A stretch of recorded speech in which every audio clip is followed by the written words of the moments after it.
Hi, welcome to Ripen Up. My name is Produce Man James, and today I am handling a viewer request. Today I'm going to teach you how to select a pineapple. When selecting a good pineapple, there's a couple things you want to look for.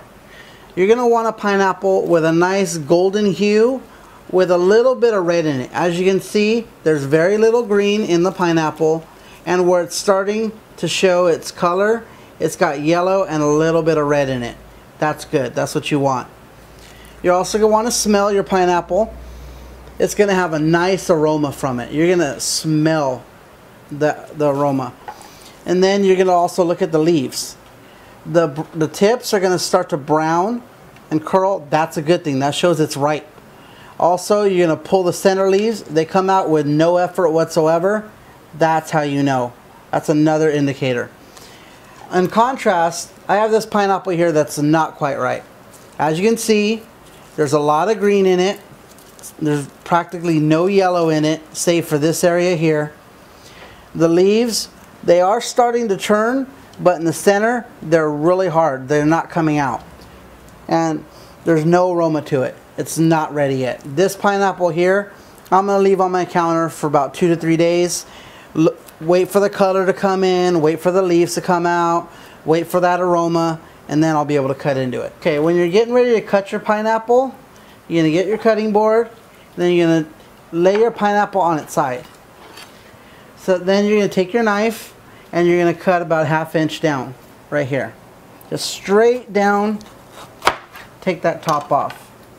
Oh, and as a little tip, if you get a ripe pineapple at the store, twist this off, give it to your produce clerk, have them throw it away. I mean, it doesn't weigh much, but it will reduce the price of your pineapple somewhat.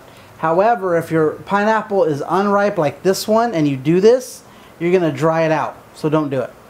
Only if your pineapple is ripe. So we cut the crown off, turn it around, do the exact same thing the other side. Take about 1/2 inch off and just go straight down. Cut that off. Then turn your pineapple on the side, and similar to how I cut it in my cantaloupe and watermelon videos, just shave the outside off. Just cut straight down all the way around. If you see those little dark circles, those are called eyes. The eyes don't have it. Get rid of them. You don't want to bite into those. Those are rough. They're inedible. Just not something you want in your pineapple. So you're just going to cut all the way around.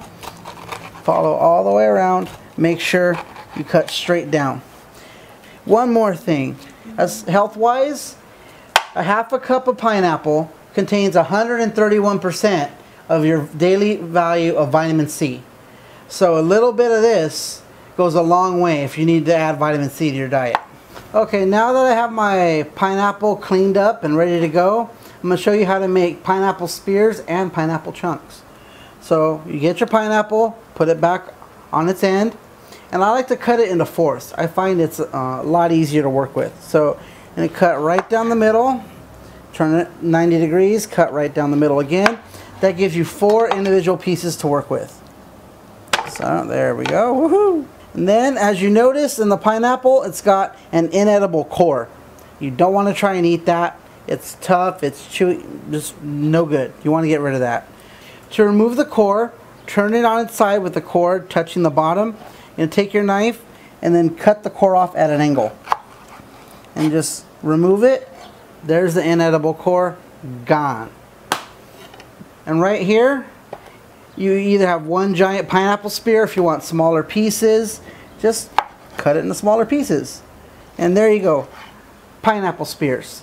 Now if you want to do chunks, just take your spears, cut them up into chunks, like so. That way you have nice bite-sized pieces for the kids. Now that's good pineapple. When you finish preparing your pineapple, you're going to want to make sure you put it in a nice airtight container and put it in your refrigerator. You're going to want to eat it quickly though. It only lasts about 3 to 5 days. The longer it sits in your refrigerator, it's going to start to lose some of its juices, and you'll notice a little bit of juice at the bottom of your container. So anything past 4 or 5 days, don't even bother, just get rid of it. So eat it quickly. Or on the other hand, you could also freeze it, put it in an airtight freezer bag. You could freeze it actually up to a year. Although in my opinion, Frozen never tastes quite as good as fresh, so I prefer to eat it fresh. Well, this concludes my video. I'd like to thank you all for watching, and a little shout out to Brittany for suggesting this video. If you have any suggestions, leave it in the comments.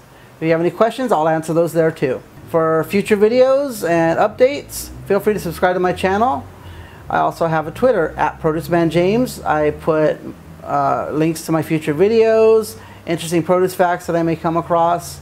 So feel free to subscribe there. If you like the video, give me a like. Until next time, this is Produce Man James saying, stay fresh.